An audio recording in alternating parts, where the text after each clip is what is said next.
Fala pessoal, tudo bem com vocês? Um derby quente, tenso, que termina 0-0 com um Corinthians que soube sofrer e suportar 2 jogadores a mais do Palmeiras. E um Verdão incompetente. Chega mais, eu sou o Chico Garcia, inscreva-se no canal e vamos junto. Vai Corinthians! Vai Corinthians! Vai Corinthians! A gente tem que analisar esse jogo de duas maneiras, rapaziada. É claro que o Corinthians ele teve os seus méritos e ele foi, cara, gigantesco no processo todo de você suportar um líder do campeonato, um adversário qualificado como é o Palmeiras, um derby, um clássico, sempre um jogo em que é muito difícil você perder para o rival e você suportar um jogador a menos durante muito tempo. 2 jogadores a menos durante outro tempo é muito difícil e o Corinthians conseguiu isso. Quando a bola passou pela defesa, lá estava o gigantesco Hugo Souza, que fez algumas defesas muito importantes. A do Gabriel Paulista, né, talvez tenha sido a mais difícil, mas teve a do Maurício, teve um chute do Andreas Pereira. E assim, pelo desenrolar da partida, até não foram tantas, tá? Porque a defesa do Corinthians, ela impediu muitas finalizações, muitas chegadas do Palmeiras de chegar até o Hugo Souza. Repito, quando a bola passou, lá estava ele. Mas muitas vezes ela não chegou até lá. Porque a defesa do Corinthians foi assim... não só a defesa, né? O time defensivamente foi muito bem. E vejam só, muitas críticas naturais são feitas ao Fernando Diniz, por exemplo, quando ele é anunciado num clube, do tipo, lá vem o time agora entregar alguns gols na saída de 3, na saída com o goleiro, vai ter desequilíbrio defensivo, vai fazer gols, mas vai tomar muitos gols. No Vasco ele fez 53 gols e tomou 50, ou o contrário, mas assim, ele toma tanto quanto faz, né? Então muita gente tem esse receio. O Fernando Diniz agora, vou tomar gol de tudo que é jeito. E não é o que está acontecendo. São 2 jogos apenas, mas 2 jogos baliza 0.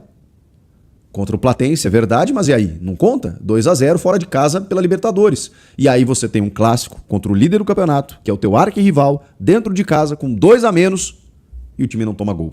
E não é que não toma gol porque o goleiro fez 7 milagres. Não, ele fez pelo menos 3 defesas importantes. Mas assim, a defesa foi muito bem, muito bem. A gente estava aqui criticando nos últimos jogos o Gabriel Paulista, por exemplo, o Gustavo Henrique nem tanto, porque ele sempre é muito regular, mas o Corinthians estava tomando muitos gols. Tava sofrendo muito defensivamente. E não foi o que aconteceu. Houve uma entrega absurda, especialmente quando o Corinthians precisou mudar o cenário do jogo. Quando estava 11 contra 11, o Corinthians estava encarando o jogo, a gente tinha de novo um Rodrigo Garro participativo, um Breno Bidon até se aproximando mais, diferentemente do jogo contra o Platense, que eu achei ele mais escondido no jogo. Dessa vez ele estava aparecendo mais ali para auxiliar o Rodrigo Garro, o Yuri sempre se movimentando, os laterais aparecendo, e eu pensei, bom, o Corinthians está disposto a fazer um grande jogo, aquele jogo de troca de passes que o Diniz gosta, aquela coisa toda. Repito, ainda um segundo jogo, sem tempo para ele desenvolver completamente, 100% a sua metodologia, mas o jogo muda de contexto no primeiro tempo quando o André é expulso daquela maneira. De uma forma completamente injustificável. Não dá para passar pano para isso, gente.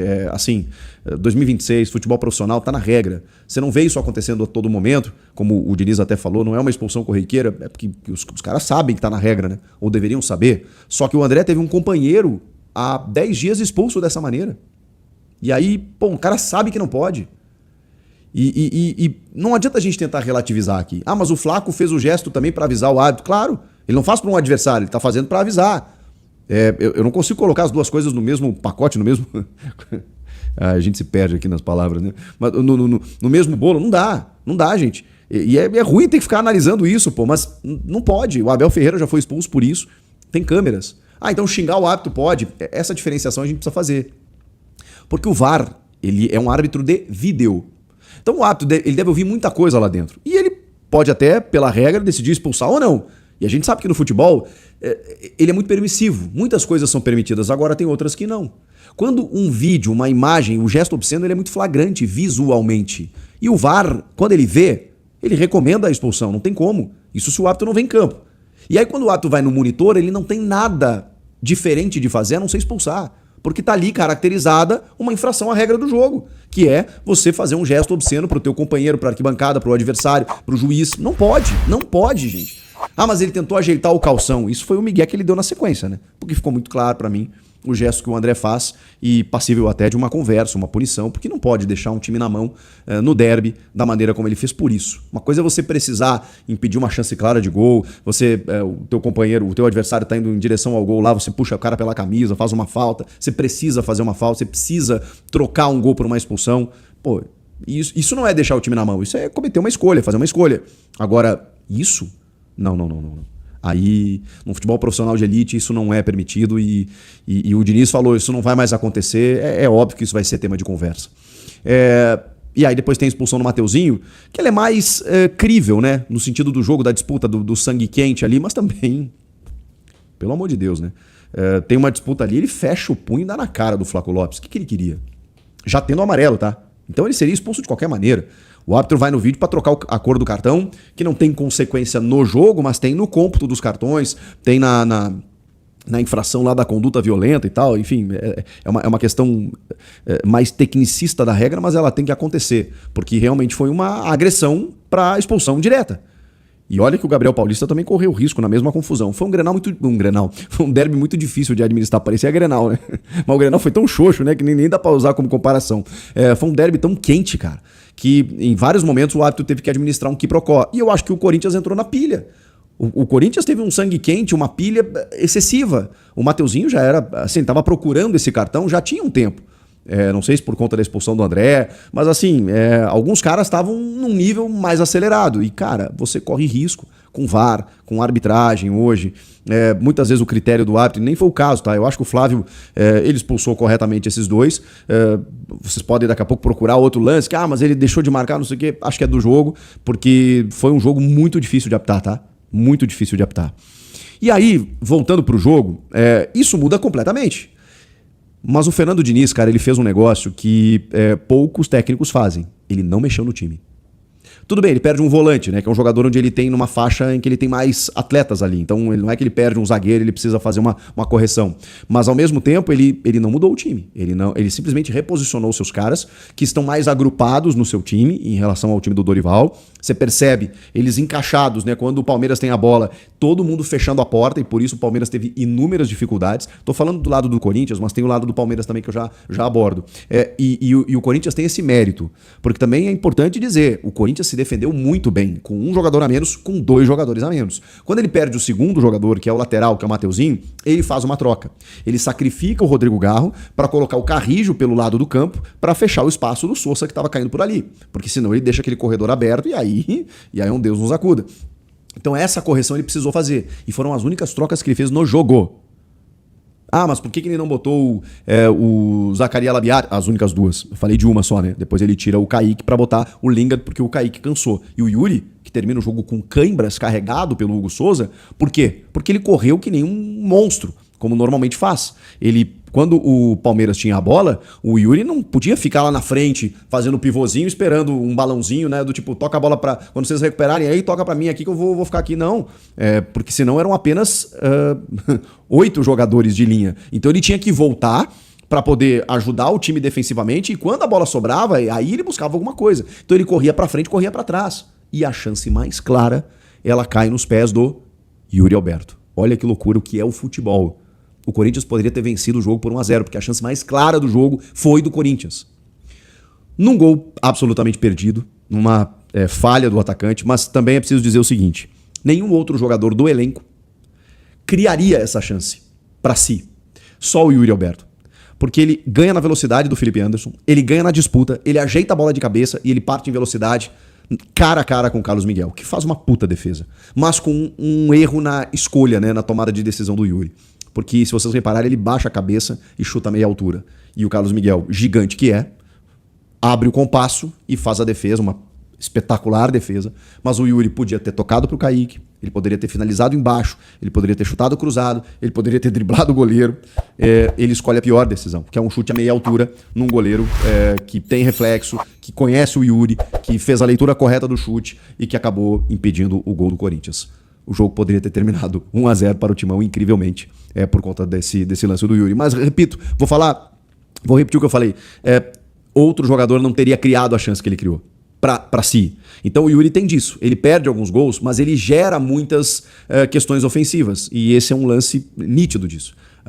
A maneira como ele vence a disputa com o Felipe Anderson prova isso. Por outro lado, também o Felipe Anderson tá sendo massacrado pela torcida do Palmeiras porque, cara, você não pode, com 2 jogadores a mais, posicionado no campo ofensivo, você perder aquela bola. Não pode. Porque aí você gera um contra-ataque, um ataque mais do que promissor, uma chance clara de gol pro teu adversário, quando você tem 2 a mais e você tá no campo do adversário. E ali é falta de concentração, basicamente. Então, o Palmeiras ele foi muito incompetente para conseguir o resultado. A gente está falando do líder do campeonato, que tem qualidade técnica, que tem jogadores capazes de resolver lances difíceis e foi muito morno o Palmeiras no jogo. O Palmeiras finalizou pouco e quando finalizou foi realmente bloqueado pelo Corinthians, mas é um time que precisa encontrar soluções. Por mais que o adversário esteja fechado. A gente está falando de 2 jogadores a mais durante boa parte do jogo. E isso é inadmissível para um time que quer ser campeão e que está ponteando ainda o campeonato hoje com 6 pontos de diferença do vice-líder, que é o Flamengo. E ainda assim cedendo uma chance clara de gol para o Corinthians. Então, o Palmeiras ele sai chamuscado desse jogo. É que a condição de tabela lhe permite uma certa tranquilidade. Já o Corinthians ele sai um pouco fortalecido, porque apesar do contexto ruim, que a gente está falando de vários jogos sem vitória no Brasileiro, né? Ganhou do Platense pela Libertadores, mas no Brasileiro é ruim, é uma campanha ruim, é um momento instável, é 16º colocado, o contexto não é legal. Mas a gente tem que entender o momento. O momento é de um técnico que chegou agora, está no seu 2º jogo, não tomou gols ainda, está invicto, né? Tem uma vitória fora de casa pela Libertadores e o empate nessa circunstância. Contra o maior rival, em casa, 2 jogadores a menos, resistindo até o fim e sendo competente defensivamente. Então tudo isso está dentro de uma expectativa melhor, de uma perspectiva melhor do Corinthians daqui para frente. No trabalho do Fernando Diniz, que não tem muito tempo, né, cara? Teve que reposicionar os caras hoje, manteve o mesmo time, porque ele tá com vários desfalques, né? E aí vai ter um jogo quarta-feira agora, de novo pela Libertadores, com esses jogadores que ele pode utilizar, o André e o Mateuzinho, mas contra o Vitória semana que vem, já não. Aí ele vai ter que buscar um resultado lá no Barradão com desfalques. E aí ele vai ter que entender de que maneira ele vai escalar a lateral direita, o meio de campo e também buscar um resultado positivo, já que a tabela no Campeonato Brasileiro ela é perigosa. O Corinthians hoje está na beira da zona do rebaixamento. Mas hoje, cara, não tinha como a gente esperar algo diferente pelo que aconteceu no jogo.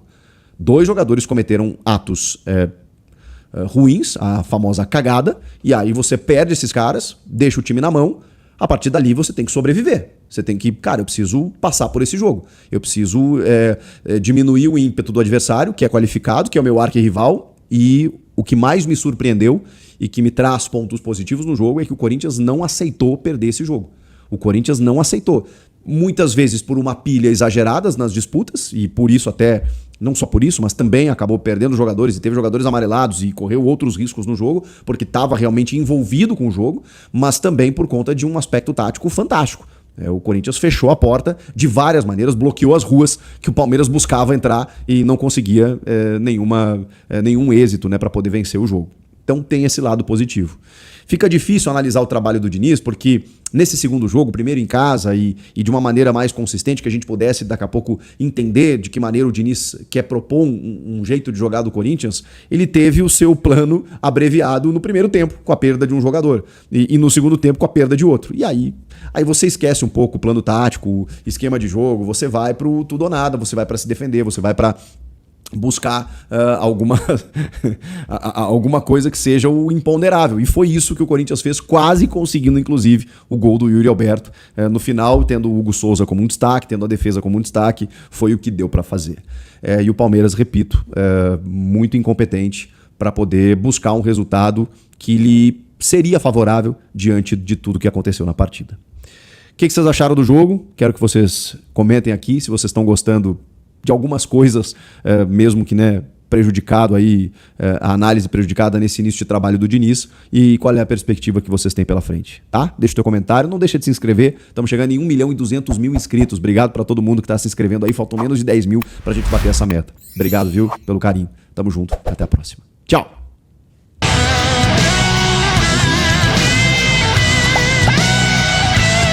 Vai Corinthians! Vai Corinthians! Vai Corinthians! Vai Corinthians!